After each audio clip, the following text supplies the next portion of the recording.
Finally, you're at your dream office with just one small interview away before you have the offer of your dreams in your hand.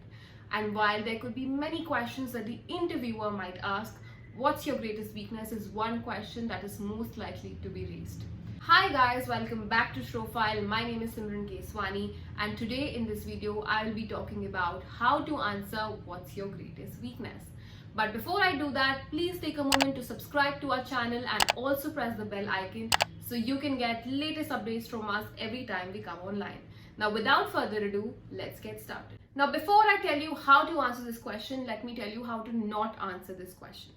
So usually what happens is whenever this question is asked, the candidates get intimidated and instead of talking about their weaknesses, they shrug away from this question and they say they don't have any or they're a perfectionist. Now we all know that's not true. In fact, when you say this, it makes you sound dishonest, egoistic, and someone who lacks self-awareness. So it's a big no-no. Now the second thing to not do is disguising strength as weakness. Always remember, strength in disguise is not a weakness. So if you're thinking to say I'm a workaholic or you're trying to put a positive spin to your weakness, it really won't work. In fact, it would be quite vivid to the interviewer that you're running away from this question. And that certainly you don't want to do. So now that we know how not to answer this question, let's understand how to impress your interviewer with the perfect answer. Now the first tip is to choose an easily fixable weakness. Now no matter how much we hate this question, it's still a very acceptable thing in an interview setting.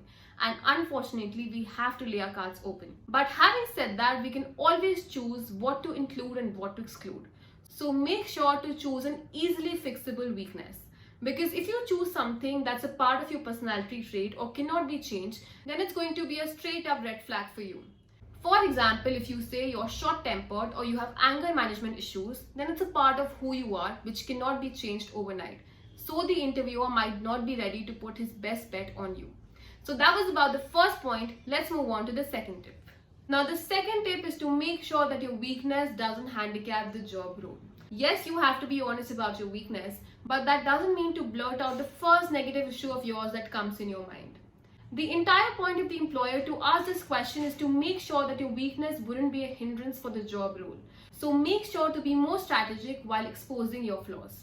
For example, if you're applying for a sales executive role and you say that your weakness is that you're shy or you take time opening up with people, then it won't really sit well with the employer.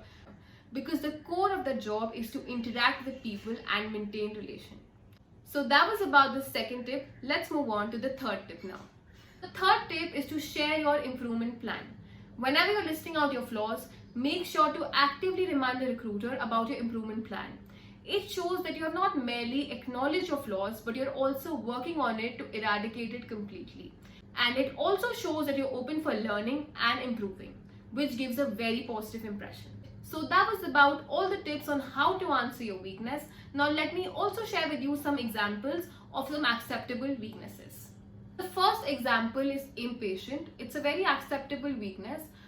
So you can say that whenever I have to rely on other people for my work, I tend to become a little impatient because I want to get the things done at the earliest. So I might come off as someone who's pushy. However, I've acknowledged this problem of mine and I'm also trying to work on it. In fact, I have enrolled myself in a team building workshop and I understand it's important to trust your co-workers and let them work at their own pace. Now, when you frame your answer this way, it shows that not only you have acknowledged your problem, but you're also working on it to eradicate it completely. Moreover, this problem wouldn't handicap your job role because when you're working all by yourself, it wouldn't affect your performance and also not put you off guard. So that was about the first example. Let's move on to the second example. The second example would be I have trouble saying no. Sometimes I feel very obligated to help my co-workers whenever they would need my assistance. I would have my plate full of work, but I still couldn't say no. I realized this when my work-life balance was taking a toll. However, now I'm trying to work on it by recognizing what duties are solely mine and trying to do them first. Then lend a helping hand if I have any additional time. Now, even though this is a weakness, it's one weakness that wouldn't really upset your employer because who doesn't like a yes man? And after all, the employer is hiring you to make his life easy. and who better than someone who can be relied on can do that job. So that was about all in this video. I hope it helped, and if it did, don't forget to like, share and subscribe, and stay tuned for the next one.